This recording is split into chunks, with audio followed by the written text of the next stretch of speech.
Hey guys, welcome back to the Economic Eagle channel. Today we're going to be talking about something that's plagued all of us at some point in time, and that is debt. So we want to get out of debt as fast as we can. Being in debt while you're making payments, minimum payments, it's all good, but as soon as you miss one of these payments, it really puts you in a bind, and that's what we don't want, right? So we're going to talk about different ways of getting out of debt. And by debt, I guess I'm talking about consumer debt, more student loans, car loans, credit cards. It could even be rooms to go, furniture. I mean, just any debt other than your mortgage, because it's hard to get out of your mortgage quickly. So we got 5 strategies, and we're going to talk about these right now. So first off, we got the debt destroyer. So you're actively taking, in this strategy, you're actively taking a couple methods in eliminating your debt as quickly as possible. So we have the debt avalanche, and we have the debt snowball.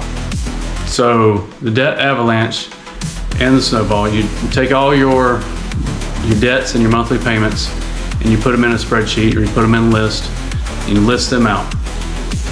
So you want to know who you're paying, what your monthly payment is, and what your loan balance is. So then what we're going to do is we're going to, for debt avalanche, you also want to include the interest rate. So you got 4 columns for debt avalanche. So you're going to sort those by the interest rate. And the highest interest rate is going to get tackled first. And then once that highest interest rate loan gets paid off, you go down to the next one. You start paying everything you can on that debt until it gets taken off. And then you go down to the next one and the next one and so on. So while this is a more mathematical or logical approach because you're trying to save money on interest, it also could be a backfire because you're not doing stuff fast enough. So when I mean fast enough, the debt snowball, you're taking those same loans, you're not really worried about the interest rate, you're worried about the lowest loan balance. So you want quick wins. You want to get this snowball going down the mountain of debt, right? So you're taking, say you got,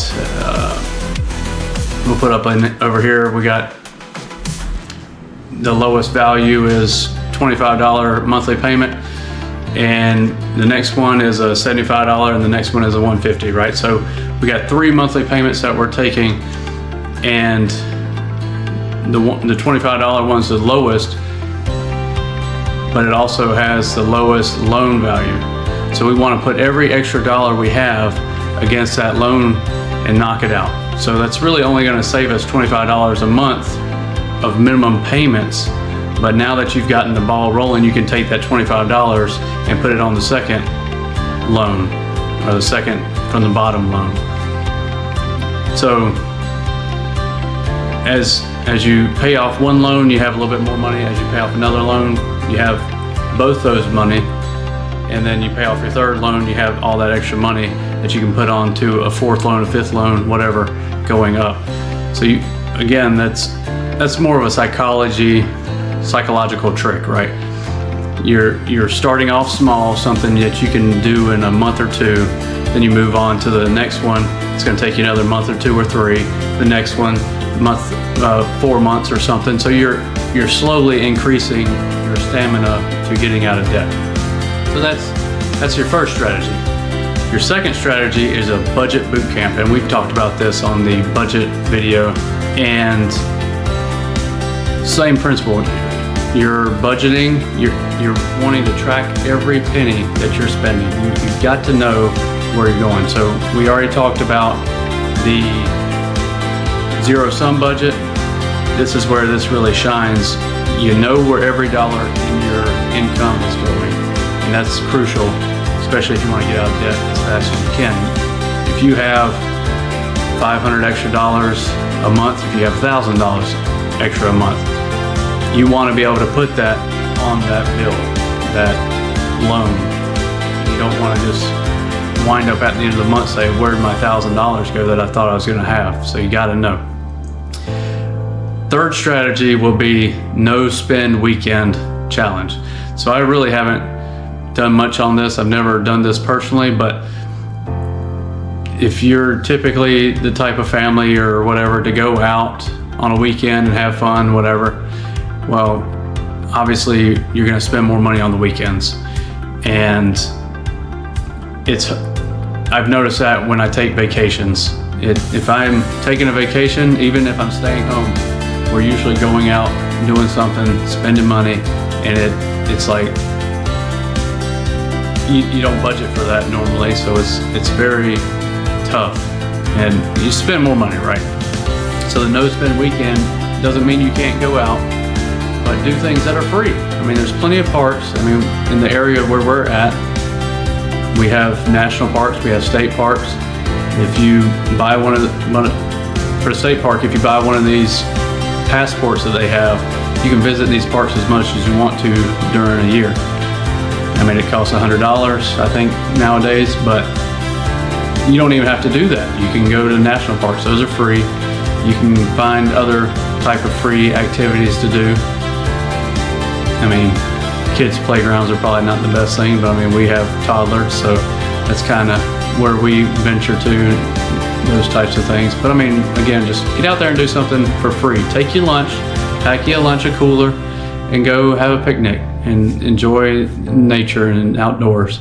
All right, so the next one is you can also do hustle for freedom. So side hustles. Say you're strapped for cash, you're barely making ends meet, you don't really have any extra money to put down on your loans that you already have out. So we gotta hustle. We gotta create a side hustle, we gotta go cut some grass, we have to go pressure wash some houses, data entry clerks, whatever. We gotta do something on the side of our normal job so that we can pay off these loans. I mean, that's what it comes down to. We got to get out of debt, and that's the top priority. All right, so the third one is the unsubscribe therapy. So we need to unsubscribe for anything that we don't need, and not just don't want or don't use, we don't need. So with all these streaming services out here, yeah, they're great, but it's almost like the cable and satellite that we had 10 years ago, 15 years ago. The cable and satellite bill used to be $65, $70 back then. If you have, Netflix, Disney, Hulu, a couple more, was it Fubu? All these things add up. While it's only $10, $15, $20, I mean, Netflix is now like $20, $16 or something. It's freaking nothing what it used to be, right?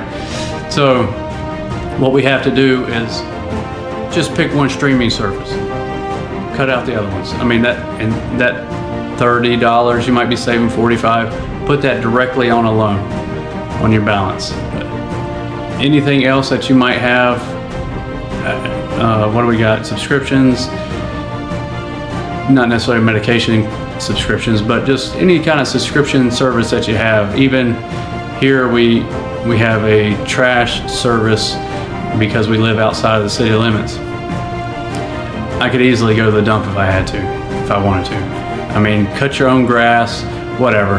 Just try and save as much as you can to get out of debt, because it's very challenging to get out of debt. But once you're out of debt and you can actually save a lot of money, that 3 to 6 month savings account comes very quick, and you'll be very happy with that.